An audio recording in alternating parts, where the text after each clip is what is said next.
I'm just about to put the sump and the ladder frame on this 200 TDI down here, now that I'm happy with the timing cover.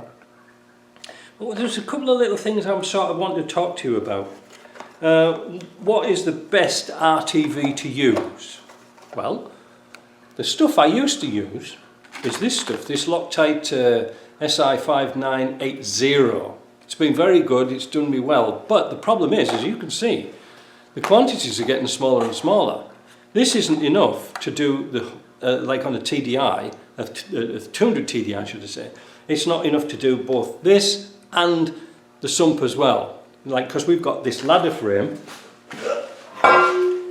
here, we've got the ladder frame to put on, and then the sump goes onto the ladder frame. So you're going to need quite a bit of kit. So you're going to need quite a few of these tubes. Now if you're overseas like me, you think, oh great, where am I going to get these from? I think this came from the UK. Now on the other hand, customers have sent me this stuff. This is the STC 50550. This is what's recommended by Land Rover.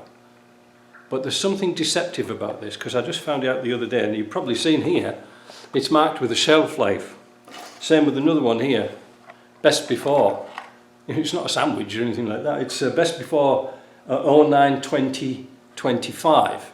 And this one here, 07/20/24, and believe me, when it's getting close to that date, it does go hard, it's hard to get out at the end. So, what is the catch? Well, let me show you. You see, you get a little nozzle, and you get a tube, and you get a container. And you think, they say in the book that is enough to do the sump. But look inside, the bloody thing's half empty. Look, they give you a plunger, but look, you're only getting half a tube. 50 millilitres, that's all you're going to get out of that one anyway. And so what I'm trying to say is, if you, like me, and you're doing shop work overseas or in Europe, wherever you are, don't think about getting, oh, I'll get about 5 or 6 of these in just in case, because by the time you get round to using them, they're probably gone out of date. And when they do go out of date, they do go out of date. They are. I think if you can remember when I was doing the seal on the 2.5, I was putting some seal around the back cover and it was all wiggledy, like, you know, it just looks like I had bloody Alzheimer's or something, or Parkinson's. And no, Alzheimer's, Parkinson's. And I was going like this, I was trying to force it out the nozzle, it wouldn't go out. It'll do a good seal, you know. What's in this one here? Is this the same? Oh, come on. Yeah, it's the same, look. There's hardly anything in it though.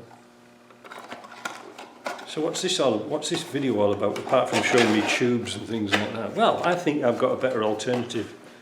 I'm going to try it on this job. And it is. So this is the stuff that I'm using now. It's Permatex Right stuff. Now I've been reading online and reviews, and they said it's excellent.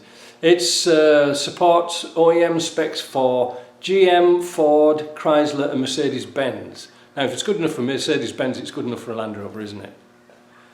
But the thing is, this is about $29. Now sometime when I got this from Canadian Tire, when I was reading the reviews in Canadian Tire, they said it's really excellent, but it's so expensive. Well, it's not as expensive as this, my dear. It's 18 quid a shot.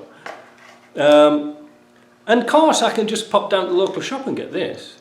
And it also comes in like a, how would you say it, an aerosol type thing. You press a little trigger and it comes out. I wish I got one of them. It's a lot easier to work. But it fits in a regular caulking gun. And the nice thing about this is, which I really like, it's just about the right size for a Land Rover. Why? Because as you know, once you open these things, they tend to go off very, very quickly. And you can't keep them on the shelf. And even when they're sealed, if you don't cut the end off, they'll still go off. So it's better to let Canadian Tire do all the, you know, stock taking and changing stock and stuff like that. I think it's going to be good. I'm really looking forward to using it.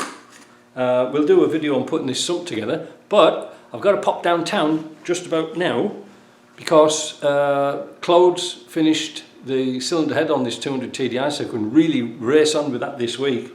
I wanted him to check the valve stand down, because somebody's planed the head. We don't know how much they've taken off it, so he's going to cut the seats and polish the seats up so they'll just at the right depth.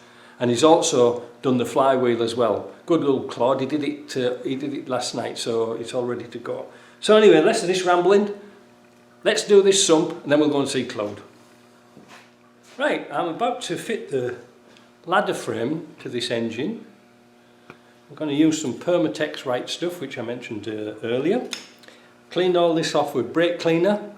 But I wanted to tell you something before I start, because there's something really interesting to know about these sumps. I don't know if you can see see carefully in here, around about here. You can see where the oil pump strainer has been banging in this sump. So I took the air chisel and knocked this sump out a little bit as best as I could. So we've got a gap between the two. Now I have had these repaired before, where the oil strainer hits the bottom of here and actually wears a hole in the bottom. Don't ever jack up a car under the sump. It's never a good idea. So I've got a bead of this Right Stuff. I'm going to put a little bit more on this corner here.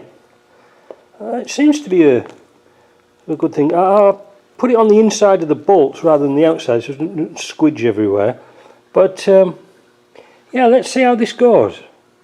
Let's put that on. Line it all up. And now we've got to find out where the bolts go. So there's certain bolts that go all the way through on here and through here and here and here to hold this down, and there's also bolts in the sump as well. It's a really sort of cockamamie way of doing things, but I'm just going to sort of leave that, give it a little wiggle around a bit. Then I'm going to fit the oil pump. Now this is where it gets tricky, because I left the bolts in here. So here's the oil pump. On here I've already put the gasket with some Hylamar. I've stuck it on because I don't want it flopping around. The reason for that is that oil pressure goes up this tube to the galleries. It's not just a tube to keep the shaft in. You know, it's really important. So we're going to put some a wee bit of sealer, a little bit of blue Hylamar on that gasket, just to help it along so it doesn't leak. It's very important on these. It's the same on the old series trucks and what have you. So let's put this in.